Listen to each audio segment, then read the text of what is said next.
bruit pour...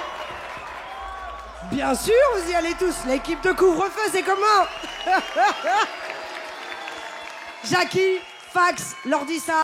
Tu veux bien me prendre le bras? On big up toujours les gens, les artistes, tout ça, à juste titre.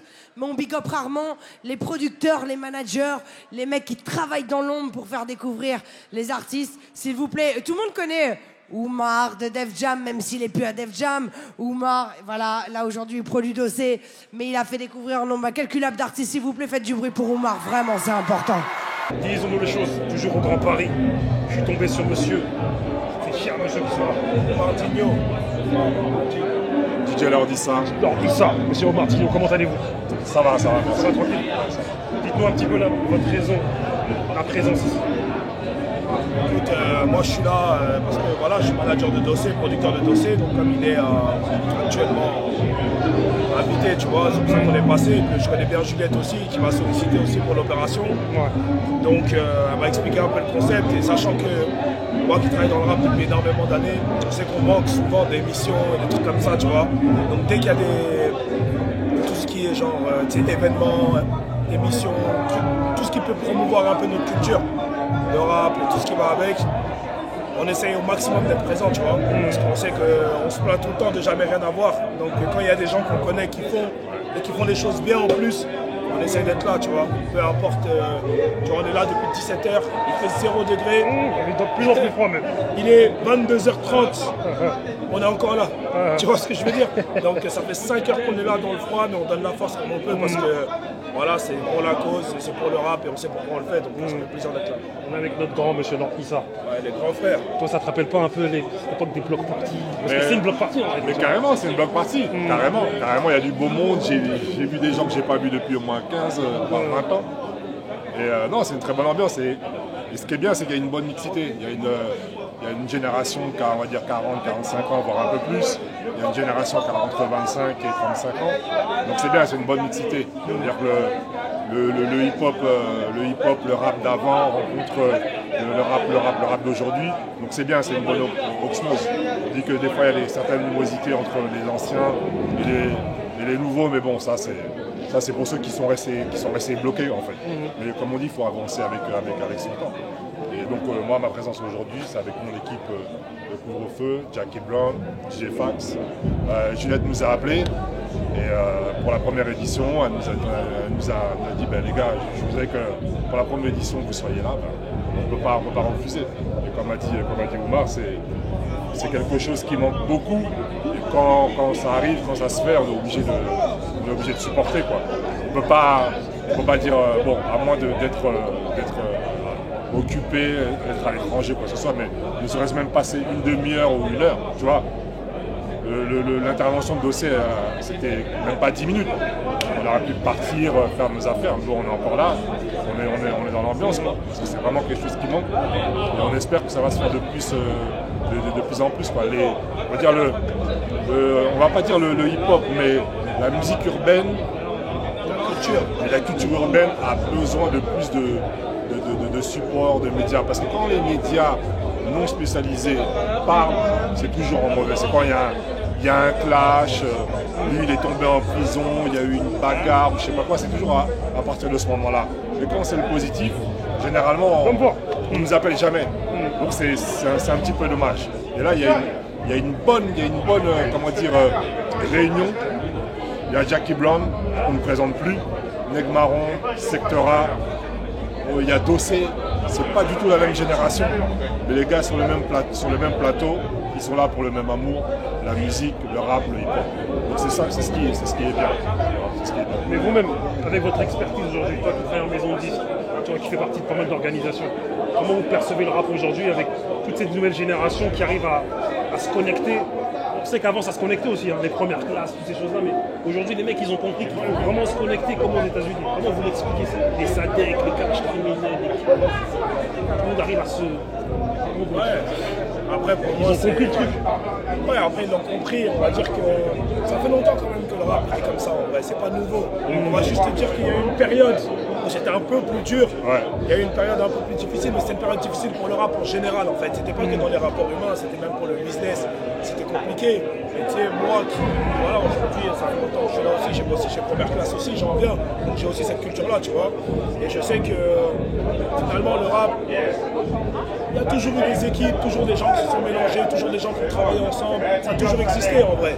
Et aujourd'hui, ce qui est bien, c'est qu'aujourd'hui, on va dire, c'est vraiment tout le monde, en tout cas le maximum de gens qui essaient de collaborer. C'est ça qui est intéressant. Mais en vrai, pour moi, c'est un truc qui n'a jamais vraiment disparu. Aujourd'hui, on en parle plus et on le voit plus à cause des réseaux sociaux. C'est ça.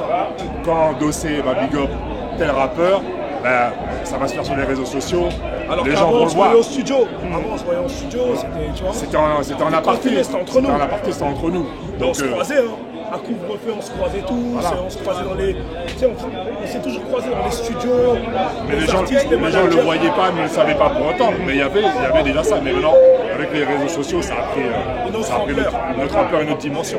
Et tu vois, il y avait plus de compiles dans le passé et d'artistes qui se mélangent qu'aujourd'hui. Ouais. Aujourd'hui, les mecs font les featuring, mais bon. Aujourd'hui, on va dire qu'il y a plus de featuring, même de business. Les gens, ils collaborent ensemble parce que lui, il vend, moi, je vends.